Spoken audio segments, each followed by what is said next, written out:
කියලා පිළිගන්නවා. අද මම කතා කරන්න බලාපොරොත්තු වෙන්නේ 9 වෙනි පාඩම වන උග්ගසේන නම් සිටුපුත්‍රගේ වස්තුව. මේ පාඩමේ පළවෙනි විචාර ප්‍රශ්නය පිළිබඳව කතා කරන්න බලාපොරොත්තු වෙනවා. ඔයාලට ප්‍රශ්නේ පේනවා ඇති.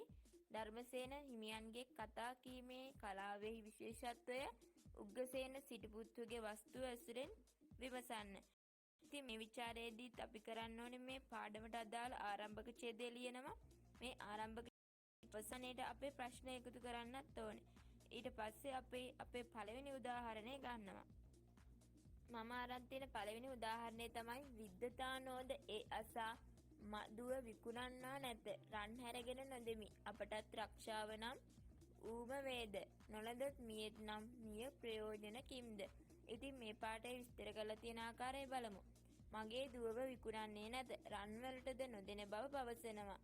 පවුලේ සියලු දෙනාටම ජීවත් වන්නට හැකිවන්නේ මේ දුව නිසා බවද. නොලැබුණහොත් මිය යන්නේ නම් එයින් ලැබෙන ප්‍රයෝජනය කුමක්ද යන්න මේ සරල අදහස. නිලියගේ පියාගෙන් ලැබෙන්නේ කෙටි, ඍජු හා සාධාරණ වූ පියෙකු තම ආත්ම ගරුත්වයේ පානාවුත් පිළිතුරක්.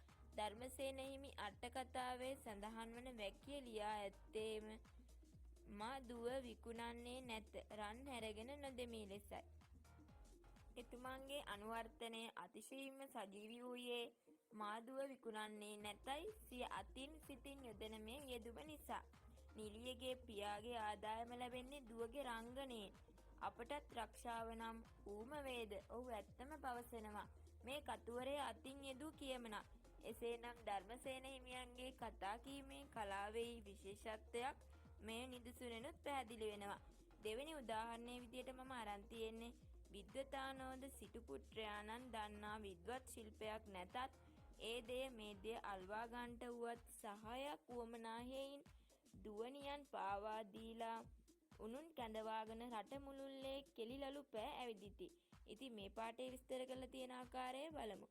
නිලියගේ පියා සිය බෑනා වන්නට එකාට ශිල්ප දැනුමක් නැතත් අත්උදව් සඳහා යෝග්‍ය බැවින් දියණිය පාවා දුන්නා. කුල පරම්පරාව පවත්වාගෙන යාමත් දියණියගේ ආරක්ෂාව සඳහාත් පවුලේ ආර්ථිකය වඩා වර්ධනය කිරීමත් ඔහු අපේක්ෂා කරන්නේ නැහැ. ඒ අනුව ඔහුට ලැබුණේ බෑනෙකු නොව සේවකයෙක්. දුවටද එසේමයි. ඉහත උද්ෘතේන නෑසියන් නොයෙක් ලෙසින් නැවතුවත් සිතාගත් සිතුවිල්ල පිරිමැසූ බව මුත් කාරිය නොසලකා යන්නත් සිටුපුත්‍රයාණන් දන්නා විද්වත් ශිල්පයක් නැතත් ඒ දෙය මේ දෙය අල්වා ගන්නට උවමනා හේයින් යන පාඨයත් පාලි අටකතාවේ නැහැ.